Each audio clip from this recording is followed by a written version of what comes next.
The gatekeeper of India stock market is going public. जी हाँ, NSDL जो डीमैटेरियलाइजेशन का असली जायंट है, फाइनली अपना IPO लॉन्च कर रहा है। आप अगर ये वीडियो देख रहे हैं तो मैं मान के चलती हूँ कि आपने अपनी लाइफ में किसी भी कंपनी के शेयर्स खरीदे तो होंगे ही, है कि नहीं?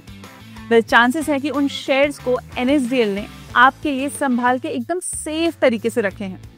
अब जब ऐसी कंपनी जो एक रेगुलेटेड डुओपोली स्पेस में ऑपरेट करती है और रिटेल पब्लिक को एक rare high margin tech based financial infrastructure opportunity में पार्टिसिपेट करने का मौका दे रही है अपने खुद के शेयर्स ऑफर करके, तो जाहिर सी बात है मार्केट में इसको लेकर हलचल तो मचनी ही थी।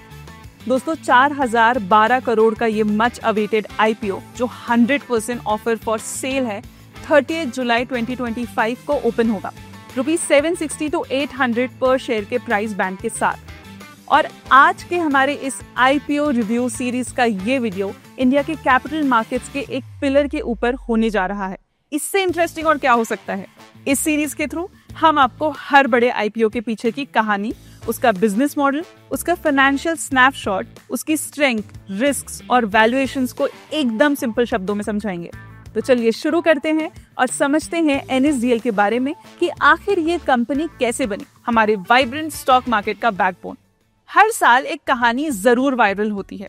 किसी बेटे ने पुरानी फाइल्स में कुछ पेपर शेयर सर्टिफिकेट्स ढूंढ निकाले और शॉक हो गया। 1 लाख के शेयर्स आज 80 करोड़ के बन चुके हैं।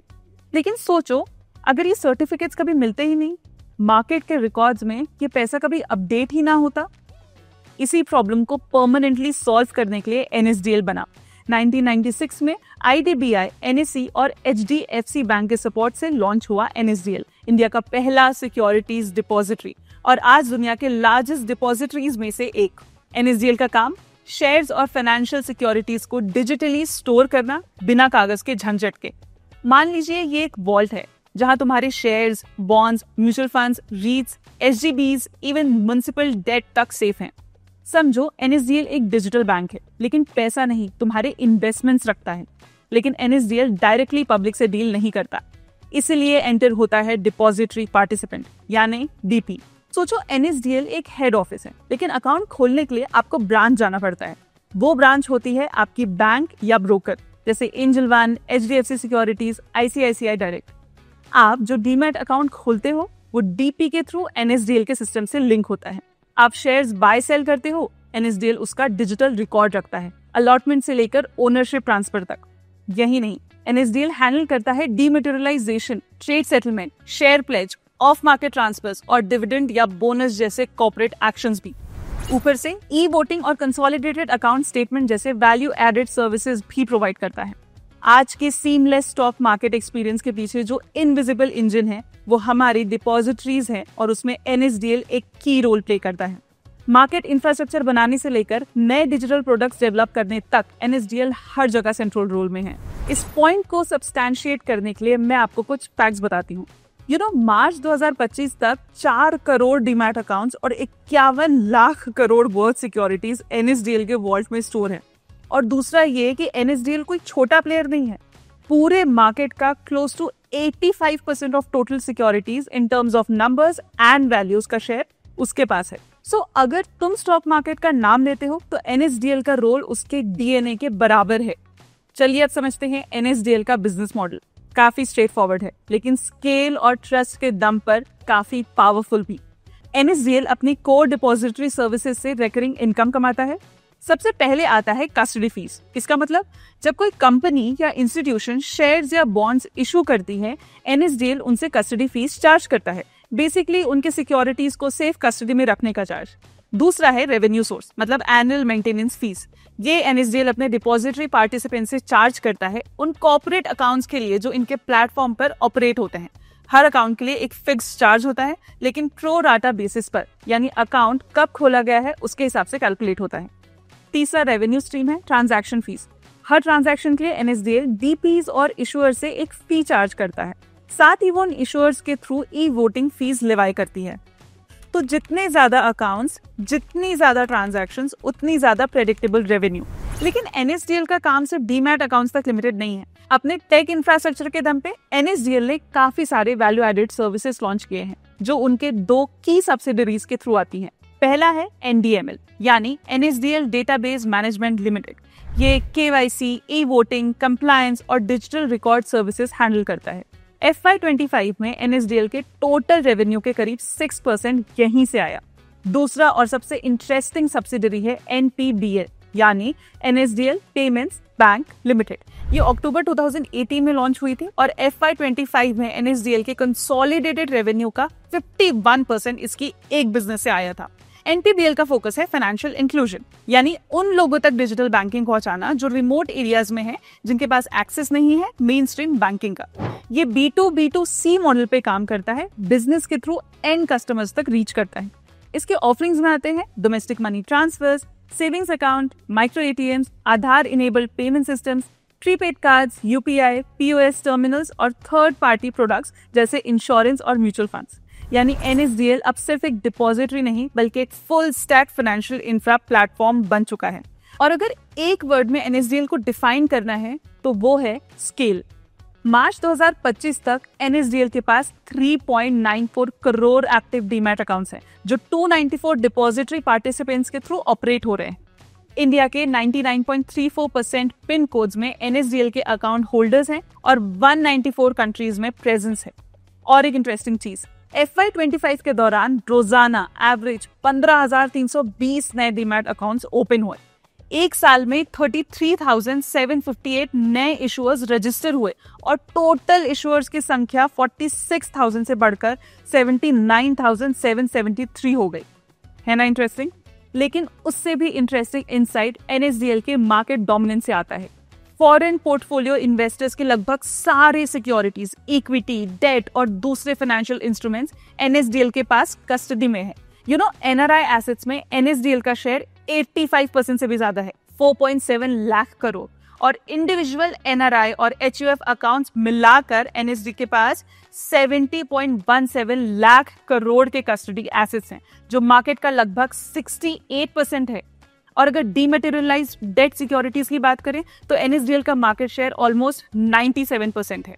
और ये लीडरशिप सिर्फ एक फाइनेंशियल ईयर का ट्रेंड नहीं है। पिछले 3 साल में NSDL ने अपना टैली हर सेगमेंट में कंसिस्टेंटली इंप्रूव किया है, चाहे वो इशुअर्स हो, DPs हो, कस्टडी वैल्यू हो या डीमैट अकाउंट्स। तो इन सारे नंबर से एक बात क्लियरली समझ आती है, NSDL के पास स्केल भी है, ट्रस्ट भी है और एक डीपली एम्बेडेड इंफ्रा स्टेटस भी।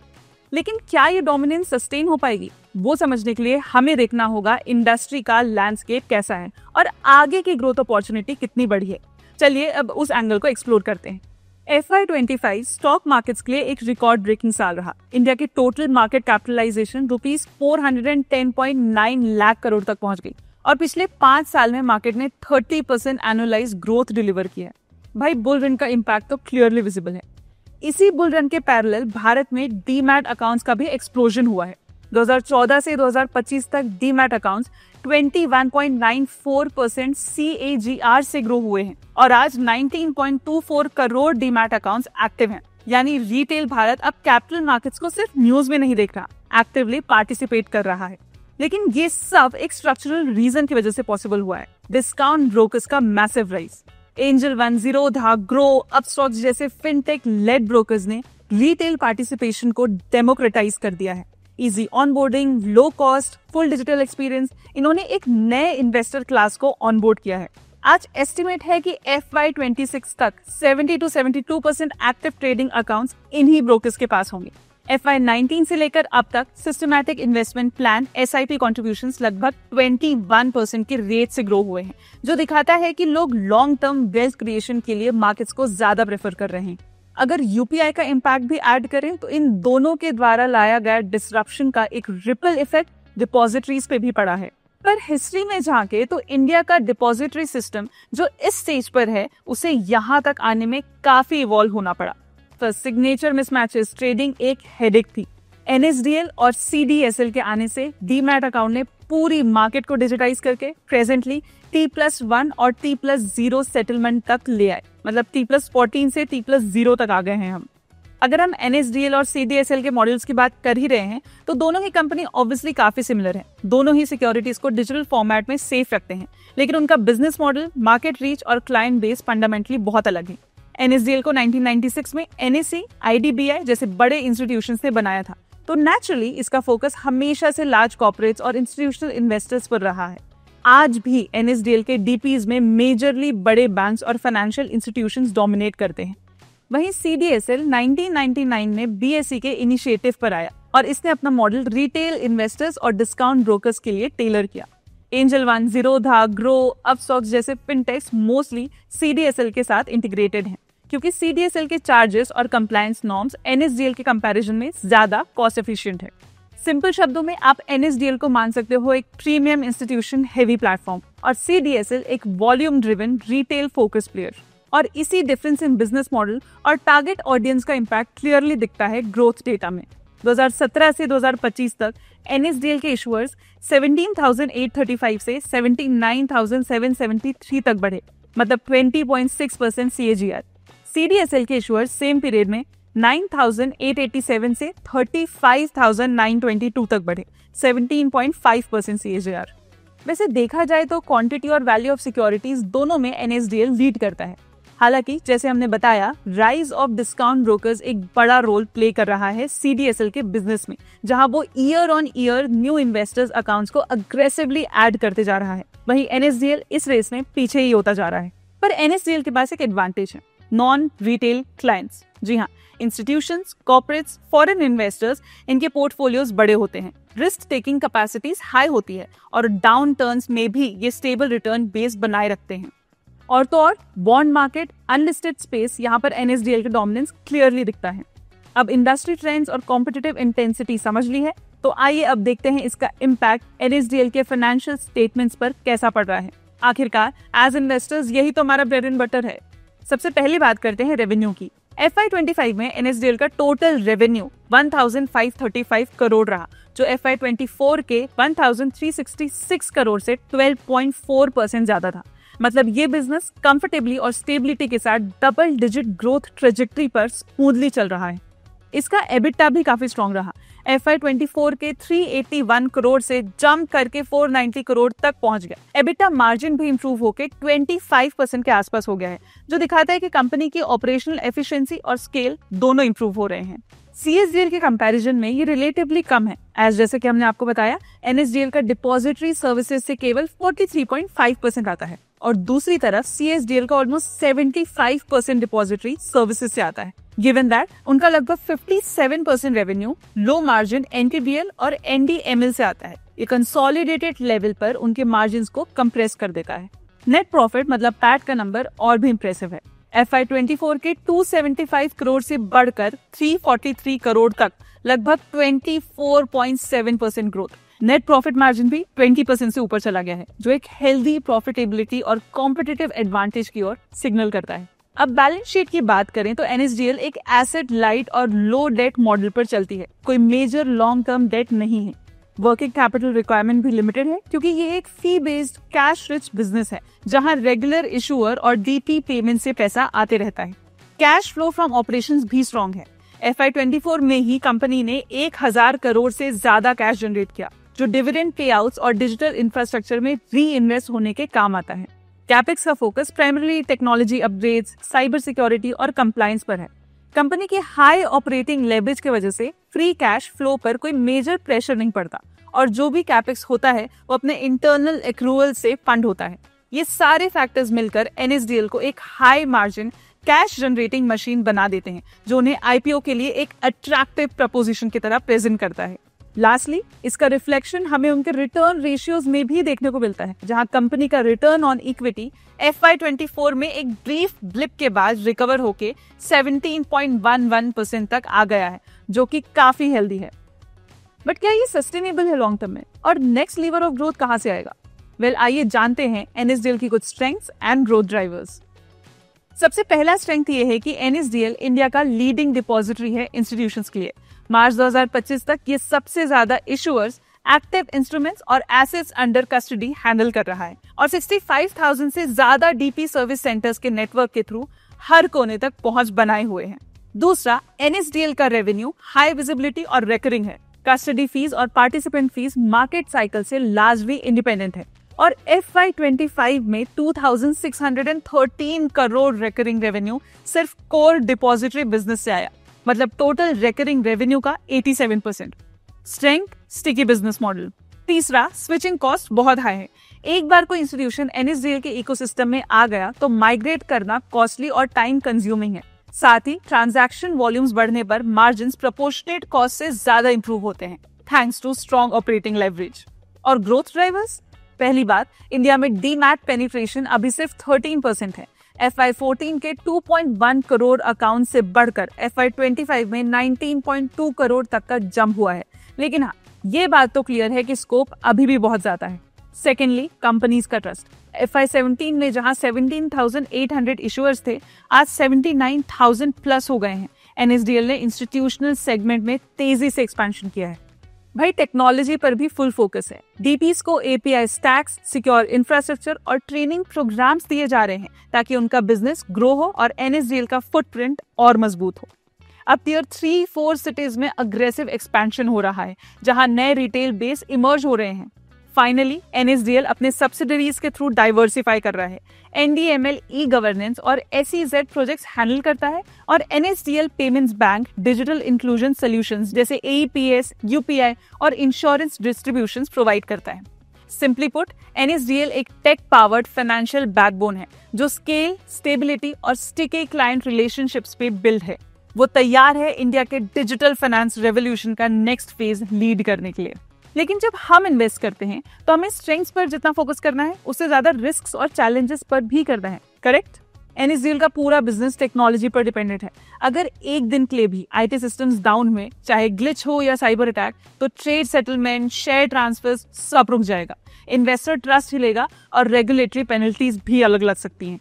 NSDL के IT सिस्टम्स पे पहले भी क्वेश्चंस उठे हैं, जिसके चलते सेबी ने पेनल्टी भी लगाई थी। इसलिए 24/7 सिक्योर और रेजिलिएंट सिस्टम्स NSDL के लिए सर्वाइवल का सवाल है। दूसरा रिस्क है रेगुलेटरी ओवरहैंड। NSDL एक टाइटली रेगुलेटेड एंटिटी है। सेबी के गाइडलाइंस का स्मॉलेस्ट वायलेशन भी फाइनेंशियल और रेपुटेशनल हिट ला सकता है।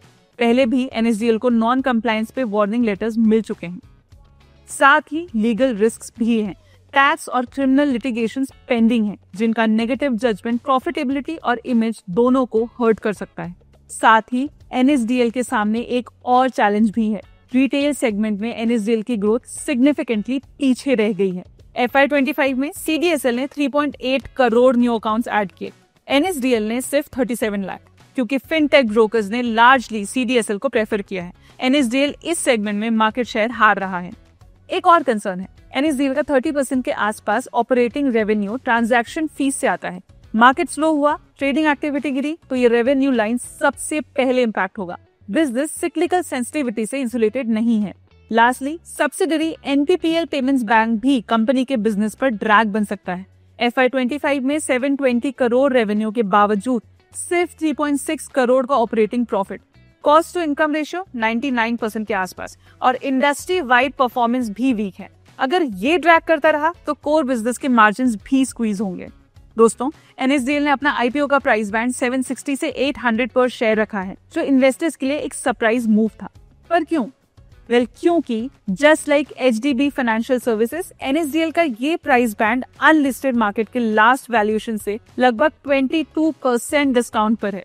सिर्फ इसी महीने NSDL का शेयर ग्रे मार्केट में 1025 के आसपास ट्रेड कर रहा था और जून 2025 में तो ये 1275 के पीक तक आ गया था। यानी कि IPO प्राइसिंग ग्रे मार्केट के कंपैरिजन में लगभग 20% गिर के आ गई है। अब वैल्यूएशन की बात करें तो अगर हम NSDL का अपर प्राइस बैंड 800 पकड़े तो इसका PE रेशियो अप्रॉक्स 46.6 टाइम्स बनता है। इसको अगर CDSL से कंपेयर करें जो करंटली 68 टाइम्स PE पे ट्रेड कर रहा है, तो सरफेस लेवल पे NSDL थोड़ा सस्ता लगता है। लेकिन क्या ये कंपैरिजन फेयर है? जरूरी नहीं। CDSL ने लास्ट फ्यू इयर्स में मैसिव मार्केट शेयर गेन किया है, स्पेशली फिनटेक ब्रोकर्स के थ्रू, जहां ऑनबोर्डिंग और स्विचिंग दोनों ही काफी स्टिकी होते हैं। मतलब once a broker is on CDSL, shift करना मुश्किल होता है। इसके अलावा despite relatively lower revenues, CDSL consistently higher margins और बेटर अर्निंग्स विजिबिलिटी डिलीवर कर रहा है। तो हो सकता है कि मार्केट CDSL को प्रीमियम वैल्यूएशन इसलिए दे रहा हो। NSDL चीपर जरूर दिख रहा है ऑन हेडलाइन वैल्यूएशन, बट जब तक हम दोनों बिजनेसेस के स्ट्रक्चरल डायनामिक्स को कंसिडर नहीं करते, सिर्फ PE देख के अट्रैक्टिव बोलना फेयर नहीं होगा। बाकी मैट्रिक्स देखें तो NSDL का टोटल इनकम 15,350 करोड़ है, जो CDSL के 11,993 करोड़ से ज्यादा है। पैट भी 3,431 करोड़ के आसपास है, जो CDSL से कम है।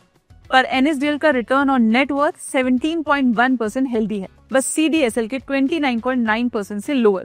पैट भी 3,431 करोड़ के आसपास है, जो CDSL से कम है, पर NSDL का return on net worth 17.1% healthy है, बस CDSL के 29.9% से लोअर।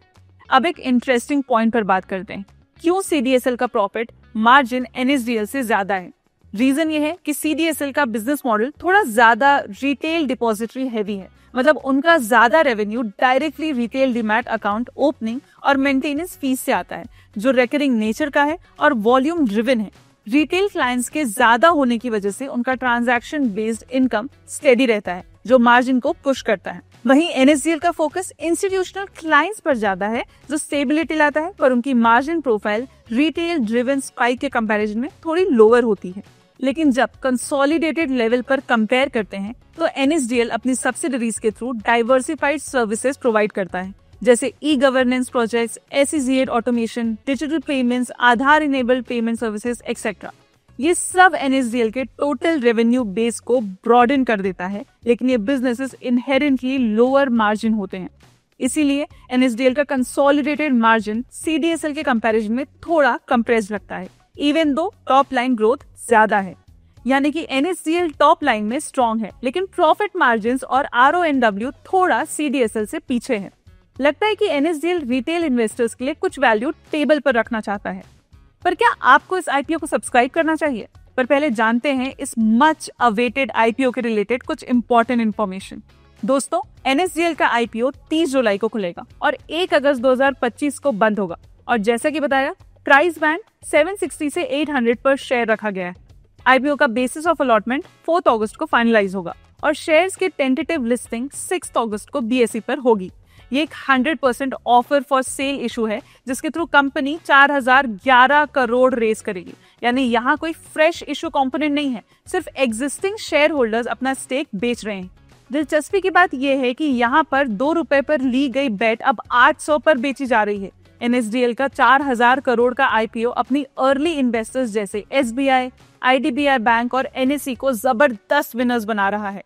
कुछ गेन्स तो 39,900% तक के हैं। व्यूअर्स को एक चीज और ध्यान देनी चाहिए इस IPO को एनालाइज करने में कि ये एग्जिट सिर्फ प्रॉफिट बुकिंग नहीं है। सेबी के रूल्स के हिसाब से ITBI और NSE जैसे बड़े शेयर होल्डर्स को अपना स्टेक 15% के नीचे लाना जरूरी है। इसलिए ये OFS एक रेगुलेटरी कंप्लायंस और स्ट्रेटेजिक मूव दोनों है। तो फ्रेंड्स, NSDL का IPO एक रेयर फाइनेंशियल इंफ्रास्ट्रक्चर कंपनी में इन्वेस्टमेंट का मौका है। एक ऐसी कंपनी जो इंडिया के कैपिटल मार्केट्स की बैकबोन है।